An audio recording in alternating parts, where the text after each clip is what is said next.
Hi guys, my name is Megan, and today I've got some outdoorsy reads for you. Alright, so today we're talking all about some books that have like outdoorsy themes or just things that could get you excited to go outside since it's spring. So let's go ahead and dive right in. Alright, so the first one is going to be Silver in the Wood.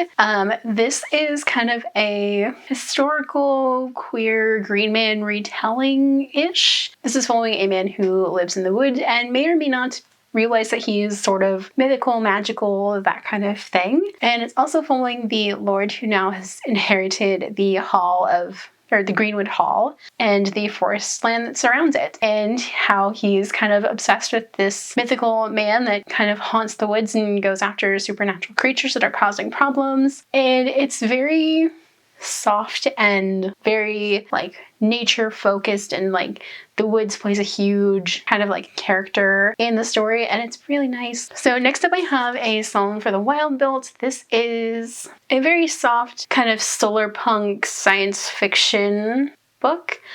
It's following a non-binary tea monk as they are kind of feeling the burnout from their job, and they decide one day after doing a tea service in a town that you know, they're just gonna go and try to retreat into the woods for a little bit at a sanctuary in the woods that nobody's been to in a very long time. And while they're out there, they come across this robot, and robots have kind of retreated from society. Like one day they kind of just woke up from the jobs that they were doing and realized they were unhappy, so they said, we're not going to do this anymore, and we're going to go. And so people let them go, and they haven't seen a robot in hundreds of years. So Dex, our tea monk, is very surprised when this robot comes out of nowhere and is like, hi, do you know what humans need? And they're like, well, that kind of depends on who you ask and what time of day you ask and this, that, and the other thing. And they're like, oh, okay, well, can I just follow you while you do your job? And it is Dex and Mosscap, who is the robot, going on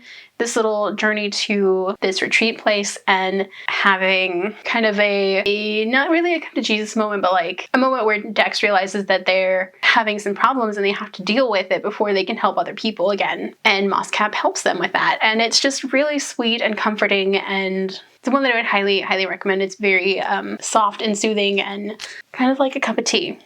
Okay, so next up is kind of an unconventional recommendation for outdoorsy read, and that would be the Murderbot Diaries. This is All System Rides, the first book. This is following Murderbot, who is a construct and really does not want to deal with people, and it just wants to be left alone to watch its media in peace. And yet its current clients are a survey crew, and its job is to protect them, and they are on this planet that is very hostile, and just kind of things pop out of the woodwork to try to eat its humans, and it has to deal with that. And it's just like a really fun adventure novel, and it's so queer, and it's very science fiction-y, and Murderbot is one of the most relatable characters you will ever read, and it hates being on planets because things try to eat its humans, and I love it for that. And this book is very like outdoorsy for that, and it's just a fun read. Also, it's really super short, so it's one that I would highly, highly recommend. Okay, so next up I have Running with Lions. This is following Sebastian Hughes, who is the goalie.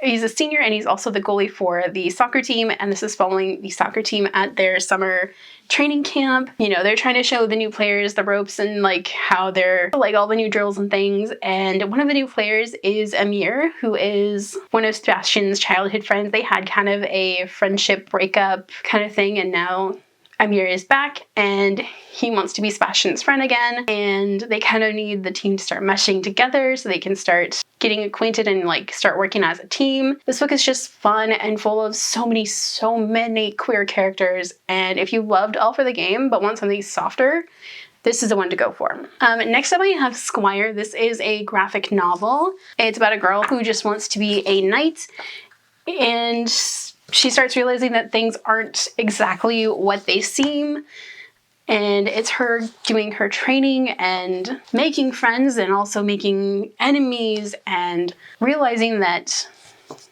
the things that their kingdom is fighting for are not aligning with her values or the values of the people in general, and it's her figuring out a way to stop that. And it's such a good graphic novel.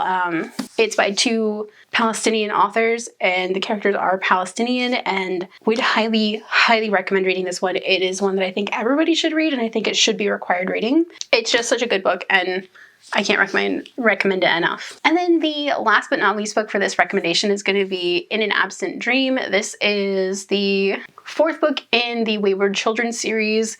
You don't actually have to read these books in order, but publication order is always best, whatever. Anyway, you can read this one as a standalone.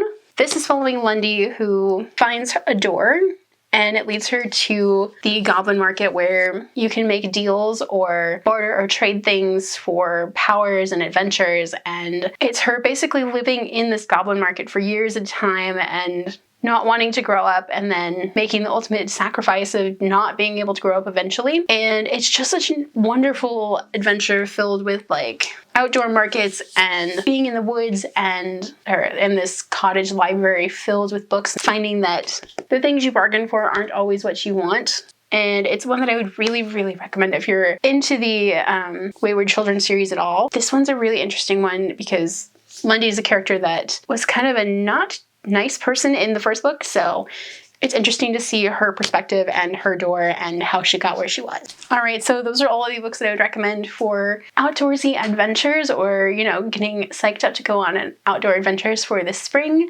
What are some spring outdoorsy books that you guys would recommend? Let me know down below. If you guys like this video, don't forget the like button. If you haven't already but would like to, go and hit the subscribe button.